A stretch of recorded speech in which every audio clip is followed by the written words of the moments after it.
Hola, soy la doctora Zaira Medina y el día de hoy les voy a dar la clase sobre neuroembriología.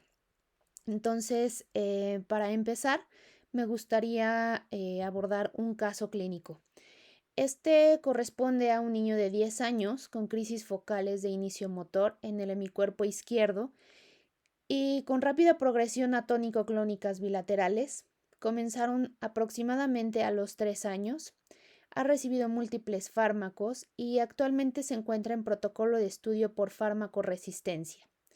La realidad es que empiezo la clase de neuroembriología con una correlación de un caso clínico, porque muchas veces uno cree que estudiar embriología es algo que no nos va a dejar como alguna correlación anatomofuncional en el futuro. Y esto no es así. Les voy a mostrar la imagen por resonancia magnética. Es una cortesía de Radiopaedia, donde ustedes pueden observar en este corte en T1, que tiene una lesión señalada por la flecha que corresponde a una displasia cortical. Este es un defecto de la migración neuronal, que es una causa frecuente de farmacoresistencia, y es un defecto de la migración neuronal, es decir, es un defecto de nacimiento, podríamos decirlo así. Entonces, la realidad es que es una causa frecuente de epilepsia farmacoresistente en los niños y por eso pues es importante conocer cómo es el proceso de maduración y desarrollo del sistema nervioso central. Entonces, vamos primero a aclarar algunos conceptos importantes. La maduración como tal se refiere al proceso de organogénesis, al proceso de la formación del órgano como tal, del sistema nervioso tanto central como periférico. Y el desarrollo se refiere a la adquisición de nuevas funciones, a esta red muy especializada de funciones que caracterizan al sistema nervioso. Entonces, como pueden ver ustedes, el sistema nervioso se desarrolla a partir de la tercera semana de gestación, a partir de las células del ectodermo, con este engrosamiento que conocemos como placa neural. Las células de la placa neural posteriormente se van plegando sobre sí mismas hasta formar la cresta neural, y la cresta neural posteriormente forma el tubo neural. A la formación y cierre del tubo neural, algunos autores lo han llamado neurulación. El cierre del tubo neural pues no se produce de forma simultánea, inicia en la región posencefálica o rombencefálica y progresa en sentido cefálico y caudal, generando así los neuroporos anterior y posterior. La zona de cierre del neuroporo posterior se desplaza en sentido caudal y se cierra el día 26, que corresponde más o menos al periodo de 18 a 20 somitas. Ustedes pueden observar aquí en esta diapositiva cómo tenemos el relieve, perdón, de los somitas a ambos lados de la línea media, a ambos lados de lo que corresponde o en una etapa previa al surco neural. Vean aquí el engrosamiento que corresponde a la placa neural y a estas estructuras, el neuroporo anterior y el neuroporo posterior, que como ya vimos, se cierra aproximadamente en el día 26, es decir, un poquitito antes de la cuarta semana de gestación. A todo este proceso se le conoce como neurulación. ¿De acuerdo? A partir de la cuarta semana de gestación hay un proceso muy importante que me gustaría que ustedes recuerden de esta clase, que es la formación de las vesículas primarias. Las vesículas primarias son tres: el prosencéfalo, el mesencéfalo y el rombencéfalo. Entonces, es importante que ustedes recuerden que estos son términos del desarrollo embriológico, es decir, los adultos ya no tenemos prosencéfalo, ¿de acuerdo? Los adultos tenemos posteriormente hemisferios cerebrales, como veremos más adelante. Pasa alrededor de la quinta semana de gestación. Las vesículas cerebrales primarias se diferenciaron ya en 5 vesículas secundarias. Las 5 vesículas secundarias ustedes las pueden observar aquí: el telencéfalo, el diencéfalo, el mesencéfalo, que como ustedes pueden observar prácticamente se queda idéntico hasta la vida adulta, y el rombencéfalo da origen a 2 vesículas secundarias: el metencéfalo y el mielencéfalo. ¿De acuerdo? La cavidad del rombencéfalo, muy importante explicarles, es el cuarto ventrículo. La del diencéfalo es el tercer ventrículo. Y la de los hemisferios cerebrales, finalmente, que van a derivarse del telencéfalo, pues son los ventrículos laterales. Muy importante hacer notar que la luz del mesencéfalo conecta al el tercer y cuarto ventrículos, pero se estrecha muchísimo y se conoce como acueducto de Silvio, ¿de acuerdo? Aquí lo pueden ustedes observar, se conoce como acueducto de Silvio. Entonces, los ventrículos laterales se comunican con el tercer ventrículo a través de los agujeros interventriculares de Monroe. Y aquí importante también hacer notar la vesícula óptica, la copa óptica, que posteriormente dará origen a estructuras, como su nombre lo dice, pues ópticas. Todo esto es alrededor de la quinta semana de gestación. Entonces, conceptos importantes, en la cuarta semana de gestación, vesículas primarias, en la quinta semana de gestación, 5 vesículas secundarias que van a dar origen a los órganos derivados del adulto del sistema nervioso central, ¿de acuerdo? Muy importante, el telencéfalo origina hemisferios cerebrales, el diencéfalo prácticamente se queda íntegro hasta la vida adulta y está conformado por el epitálamo, el tálamo y el hipotálamo. Algunos autores por ahí también después incluyen el metatálamo. El mesencéfalo, como ustedes pueden observar, prácticamente no sufre cambios hasta la etapa de la vida adulta, que tiene algunas estructuras importantes que ya iremos viendo conforme veamos anatomía. Y el rombencéfalo, que da origen al metencéfalo y al mielencéfalo. El metencéfalo después tiene estos pliegues que van a dar origen al puente y al cerebelo, y el mielencéfalo origina la médula oblonga o el bulbo raquídeo, ¿de acuerdo? Entonces son conceptos que creo que deben quedar perfectamente claros de esta clase. El mielencéfalo, en la sexta semana de gestación, muy importante destacar que ya pueden notarse algunos núcleos de los nervios craneales. De hecho, desde la cuarta semana de gestación ya se notan las estructuras que van a formar los núcleos de los nervios craneales. Entonces, los núcleos de los nervios craneales ya se observan también en la cuarta semana de gestación. El delgado techo del cuarto ventrículo está recubierto a nivel externo por la pía madre. Esta pía madre vascular, junto con el techo ependimario, forma la tela coroidea. Y debido a la activa proliferación de la pía madre, esta tela coroidea se invagina hacia el cuarto ventrículo y ahí es donde se diferencia en el plexo coroideo y en el techo del tercer ventrículo. Aquí está el plexo coroideo. Y en el techo del tercer ventrículo y en las paredes mediales de los ventrículos laterales aparecen los plexos coroides de forma similar.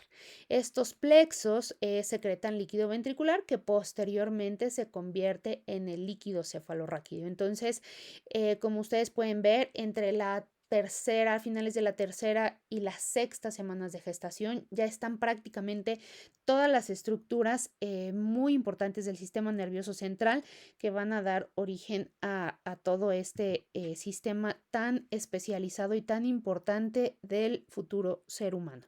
Entonces, el desarrollo de la médula espinal, bueno, pues es a partir de la parte más caudal del tubo neural y pueden ustedes observar aquí un aspecto muy importante. Debido a la constante incorporación de neuroblastos, ahorita voy a explicar un poco más a detalle qué son los neuroblastos, pero bueno, el tubo neural pues está recubierto por este grupo de células altamente especializadas que se conocen como neuroepitelio y que posteriormente van proliferando. Entonces aquí pueden ustedes observar que la incorporación de neuroblastos a la capa del manto, que pueden ustedes observar aquí, ambos lados del tubo neural muestran un engrosamiento central y un engrosamiento dorsal, ¿no? Entonces los engrosamientos centrales, que son las placas basales, aquí que ustedes pueden observar en color rojo,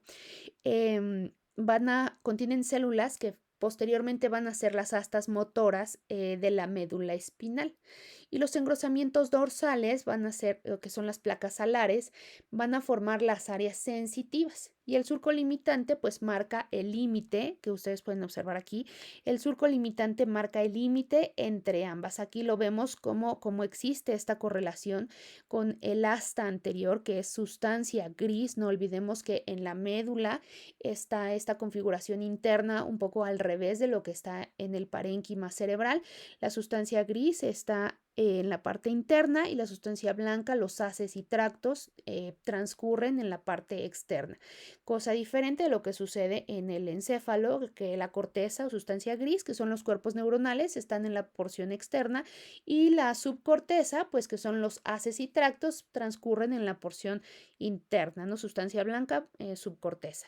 Entonces, aquí vean cómo está el asta posterior, asta sensitiva, asta anterior, el conducto central o el epéndimo, que conforme avanza la maduración del sistema nervioso, pues se va haciendo un poco más pequeño, y en algunas regiones, sobre todo en la porción torácica superior, se forma esta pequeña asta, que es, el asta intermedia, que tiene una función muy importante en el sistema nervioso autónomo.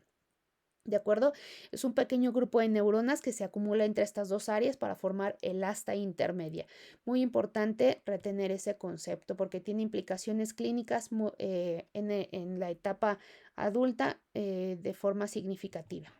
Y luego viene este proceso que se conoce como neuronogénesis, y esto es a lo que me refería. El tubo neural pues está recubierto por un epitelio cilíndrico pseudoestratificado, que ustedes pueden observar aquí en esta microfotografía de ratón, que el tubo neural pues está limitado por su membrana limitante externa, por su membrana limitante interna, y esto corresponde al neuroepitelio.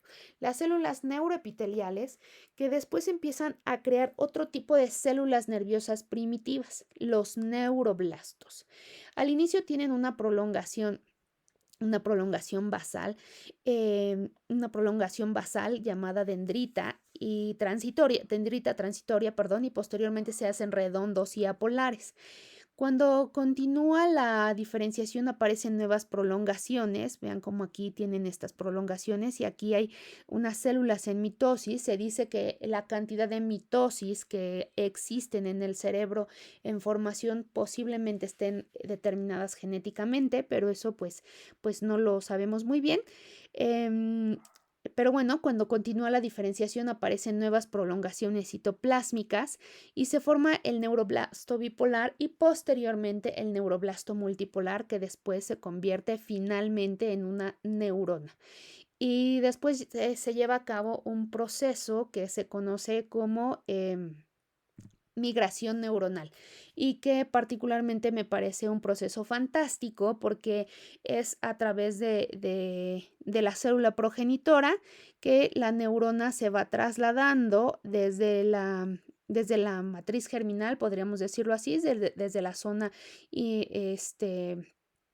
desde la zona ventricular, periventricular, se va trasladando hacia su localización final, que básicamente será la corteza cerebral, ¿no? Entonces,